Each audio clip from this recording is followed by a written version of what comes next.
So I watched season 2 of Umbrella Academy and I thought it was pretty good. I loved everything that they added to the series, like the addition of Lila Pitts to the cast. Brilliant acting there. I also loved getting deeper into the Umbrella Academy lore. Like, okay, Papa Hargreeves is like an alien or Cthulhu or something like that.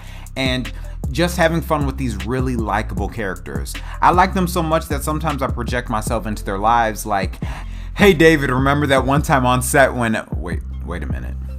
I enjoyed everything except this one thing. And this thing is a huge missed opportunity for this one particular character and the season in general. And the character is Allison Hargreeves, who isn't even my favorite character. But once I realized the places that they were actually taking this character, I was really disappointed. Like, so you're gonna do my girl like that?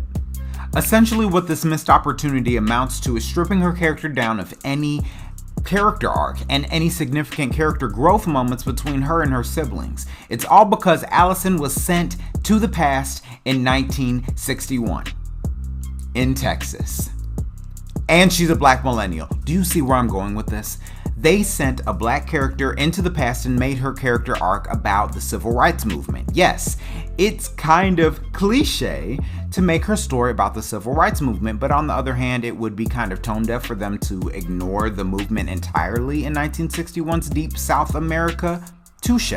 However, what they did with her story didn't have to be cliche at all. Everything is about execution. Now, although the choice to have her become part of the civil rights movement was cliche, the story itself wasn't bad. They displayed some very real depictions of the horrors of racism in the Deep South at the time, and that's fine. However, the reason why this was a huge missed opportunity for Allison and the show in general is because these depictions didn't translate into real character growth moments for Allison. The choices made in the season for and around Allison's story fell flat for two primary reasons. Firstly, being in the racist Deep South during the Civil Rights era didn't seem to faze her that much. There were a couple of scenes in the season that indicated that it was somewhat affecting, but these instances were otherwise ineffectual to her overall demeanor.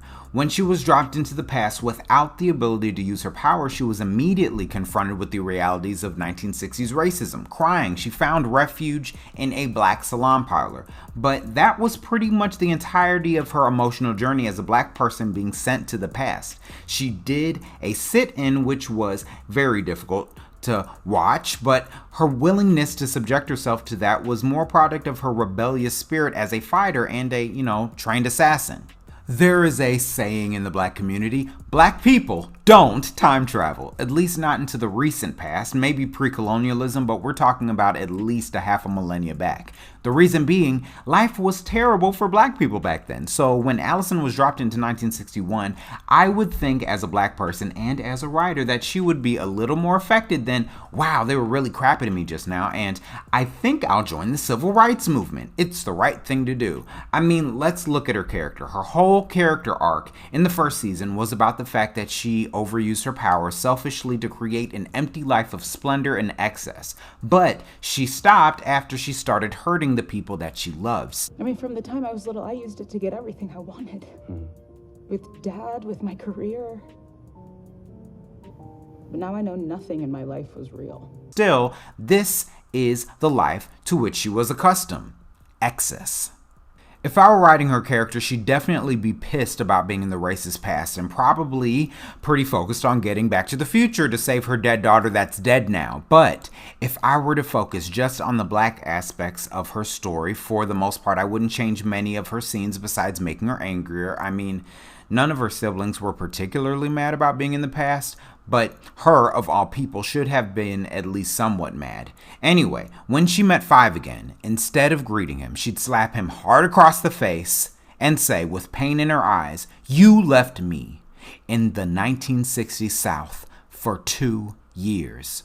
Five would be stunned because she's never slapped him before. Then she would give him a hug because she's still the mama of the group and she's tough and forgiving. When Allison went to the past, she should have had a huge personal awakening about what it means to be black. An awakening that she should have wrestled with. I mean, diva level splendor and vanity does not a woke black person make. Plus, she was raised by white people. I mean, a white passing Cthulhu alien and a white robot. The point is, her parents weren't black.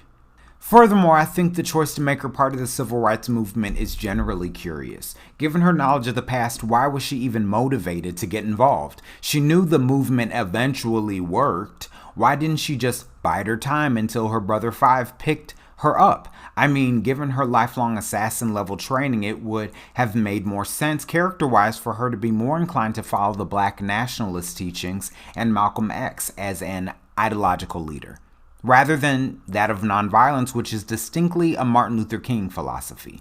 I know it's safer for mainstream audiences, but to be honest, that character choice didn't make sense for her. She never misses a beat when she has to fight someone, and when she showed her husband her powers, making the white man burn himself, you see she has more of a propensity for violence. Although that scene was played more for her addiction to controlling people and why she had to stop using her powers. The civil rights thing could have been more nuanced for me, not to mention, as a brown person, I'm fairly certain that if Desi Arnaz faced racism coming up, Diego surely would have experienced some type of racism in 1960s Texas as a Latino-looking Latino. I mean, maybe that's why he was kept in a psych ward. But that wasn't written into the text, really. Although they did have a throwaway line at the end of the season, which was pretty funny, but I digress. The second thing that was a missed opportunity in the series was that, to be honest, her husband stole a lot of her scenes away from her. When you're writing characters and you're supposed to have a compliment to your main character, you have to do it in a way that doesn't draw attention from them, but rather enhances your understanding of your main. I think they did this very well with Vanya and Sissy's romantic storyline. As Vanya rediscovers who she is, having lost her memories, she realizes the simplicity of living and the connection that she desires from life in Sissy and Harlan. And yeah, maybe sexuality is partially experiential, and without her past experiences weighing her down, having had amnesia, she can find love in another woman. At least that's how I read it. That's great, but to be honest, every way that Sissy grows and awakens is also a character moment for Vanya. However, with Allison, we don't see the same exchange with her husband. The story could have been written with more of a focus on her husband being a peace of mind to her that helps her deal with her anger about being in the racist past and dealing with her control issues with her powers. If I wrote her storyline, she would have been rumoring every white person that even looked at her husband sideways. When her husband finds out about the powers, he could have helped her become more nonviolent, and we could have actually seen it rather than her constantly repeating the phrase honor and dignity. Historically speaking, the nonviolent methodologies that Martin Luther King's movement utilized in his protests took over a year to teach. I would imagine that as a warrior, she would have had more trouble learning them, especially since rumoring is a type of violence she was addicted to. Instead, a lot of character moments go to her husband. She's trying to be a good wife to him. She's trying to conform to his nonviolent ideology for him. She's trying to get him to not give up on her. She's trying not to let him go. He wrestles with the fact that his wife is magical or something, and he has this whole journey about being exposed to this magical family she's a part of, like he was suddenly dropped into Narnia. Where are the character growth moments for her this season? Being in a racist environment alone is not character development. And the fact that she has issues managing a husband and a home life while keeping the secret of her powers was done in the first season.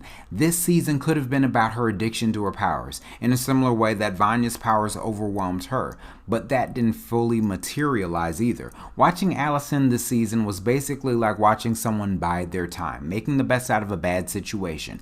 Can't go where I want to go? I guess I'll go around black people. Need a man? Get a husband. At least until my siblings pick me up. It was actually kind of boring to watch Allison this season, and I think the most interesting parts of her story was watching her wrestle with whether or not she was going to use her powers. But that wasn't even enough of the focus and felt ineffectual at the end. Her husband kind of stole the spotlight from her. So aside from having a brilliant, fun season, Allison's story was a huge missed opportunity. Black narratives about period racism can be very cliche, but can be done well if we take a step beyond ennobling the black characters in them, because black people then and now have never agreed on how to deal with the problem of racism. In season 3 of Umbrella Academy, more time needs to be spent with Allison's character to give her better character moments, making sure she isn't outshined and that her story doesn't feel so watered down.